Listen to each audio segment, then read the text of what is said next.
देखिए दोस्तों, पशुपालन लोन एक ऐसा कर्ज है जो गाय, भैंस, बकरी, मुर्गी या फिर सुअर पालन जैसे व्यवसाय को शुरू करने के लिए सरकार से या फिर बैंक से लोन लिया जाता है। इसे आप व्यक्तिगत या सरकारी योजना जैसे नाबार्ड है, एनएलएम है या पीएमईजीपी, ये 3-4 विकल्प ऐसे हैं जहां से आप लोन ले सकते हैं। लेकिन सबसे बड़ा अब सवाल ये रहता है कि यहाँ से जो लोन लिया जाता है इसकी ब्याज दरें कितनी होती है और फिर आप इस लोन को वापस रीपेमेंट करने का क्या विकल्प होता है, कैसे चुकाया जाता है, ईएमआई कैसे की जाती है ताकि हमारा लोन टाइम टू टाइम चुकता भी हो जाए और सस्ती ब्याज दरों पर ये लोन का काम भी पूरा हो जाए, सही तरह से हमारा बिजनेस भी सफल हो जाए। ये सारी जानकारी एक ही वीडियो मिल जाएगी। तो इस वीडियो में आपको ये बताया जाएगा कि पशुपालन लोन में जो ब्याज दरें कितनी रहती है आमतौर पर, और यहाँ से जो लोन लिया जाता है इसकी ईएमआई किस प्रकार चुकानी होती है, तब आपका सफल तरीके से एक पशुपालन व्यवसाय चलाया जा सकता है। अब सबसे पहले हम बात करते हैं ब्याज दरें कितनी होती है। वैसे मैं दोस्तों एक बात बता दूं, सरकारी योजनाओं से तहत अगर आप लोन लेते हैं तो आमतौर पर आपकी ब्याज दरें रहती है 6% से 9% के बीच, और कुछ योजना ऐसी भी है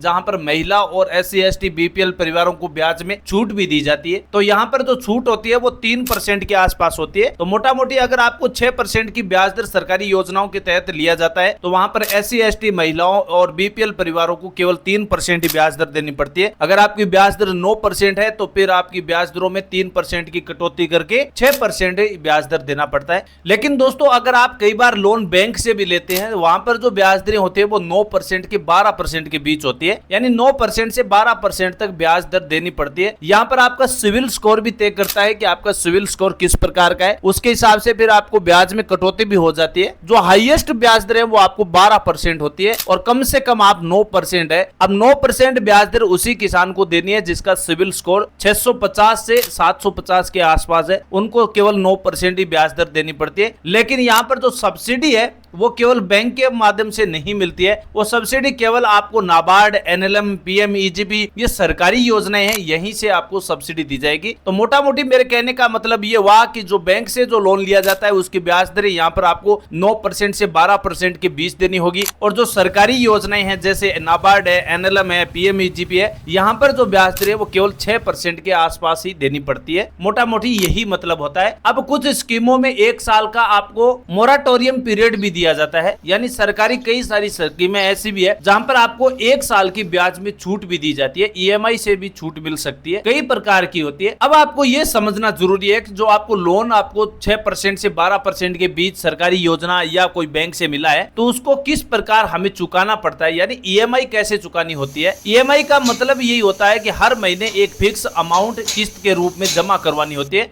लोन की राशि, ब्याज दरें और टाइम पर निर्भर करता है कि वो कितना लोन होगा। जैसे आपको एक उदाहरण के तौर पर बताएं, अगर आपका लोन है 3 लाख रुपए का और 5 साल का टाइमिंग है और 8% की ब्याज दरों से आपका लोन चुकाया जा रहा है तो आपकी ईएमआई बनने वाली है हर महीने की 6,000 रुपए, यानी 6,000 रुपए अगर हर महीना आप जमा करवाते रहेंगे 8% ब्याज दर पर 5 साल में आपका लोन पूरा हो जाएगा। अब ये ईएमआई भी आप 3 तरीके से चुका सकते हैं। ईएमआई या तो आप मासिक किस्त जमा करवा सकते हैं या त्रैमासिक, यानी 3 महीने, हर 3 महीने में एक किस्त जमा करवानी है, या फिर आप फ्लेक्सिबल रीपेमेंट प्लान भी कर सकते हैं। अब फ्लेक्सिबल रीपेमेंट प्लान का ये मतलब होता है कि आपके पास जितने पैसे मिलते हैं, जैसे अभी इस महीने आपके पास 3,000 रुपए, अगले महीने आपके पास 8,000 रुपए, तो इस प्रकार आप जमा करवा सकते हैं, कोई दिक्कत नहीं। उसको आप फ्लेक्सिबल रीपेमेंट प्लान कहा जाता है। इसमें कोई फिक्स अमाउंट नहीं होता है, जितना आपके पास बनता है हर महीने की आपको इनकम होती है उसमें से जो बचाकर आप जमा करवाना चाहते हैं वो विकल्प आपको फ्लेक्सिबल रीपेमेंट प्लान का विकल्प होता है। अब लोन कैसे मिलेगा और किन बातों को आपको विशेष तौर पर ध्यान रखना है। सबसे पहले यह बात ध्यान रखना है आपको कि आप इस लोन के लिए योग्य है या नहीं,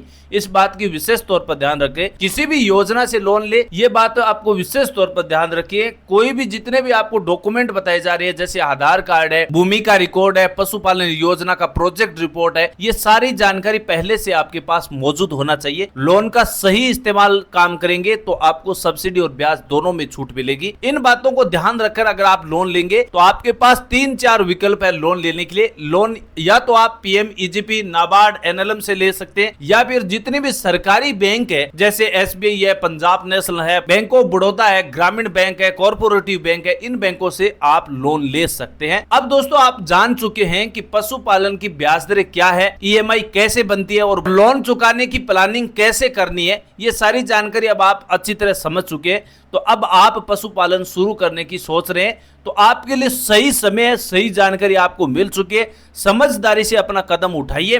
कोई भी बिजनेस करो उसके लिए समझदारी से काम करना बहुत ही जरूरी है, क्योंकि आगे भविष्य में लोन चुकाने की समस्या हो सकती है। क्योंकि कई स्कीमें ऐसी भी है जहां से अगर आप लोन ले लेते हैं तो फिर आपका पर्सनल लोन की तरह ब्याज दरें 28-30% तक चली जाती है। इससे सावधानी से काम कीजिए ताकि आपको सही रास्ता मिले, सही बिजनेस का काम चले। वीडियो पसंद आए तो वीडियो को लाइक जरूर करें, कमेंट में बताइए कि किस पशुपालन योजना में आपकी रुचि है और चैनल को सब्सक्राइब करके बेल आइकन जरूर दबाइए ताकि अगली स्कीम आए उसको मिस ना हो, पहले आपके पास नोटिफिकेशन पहुंच जाए। नई उम्मीद, नई जानकारी के साथ आपके बीच फिर हाजिर होंगे किसान साथियों। तब तक के लिए जय हिंद, जय भारत।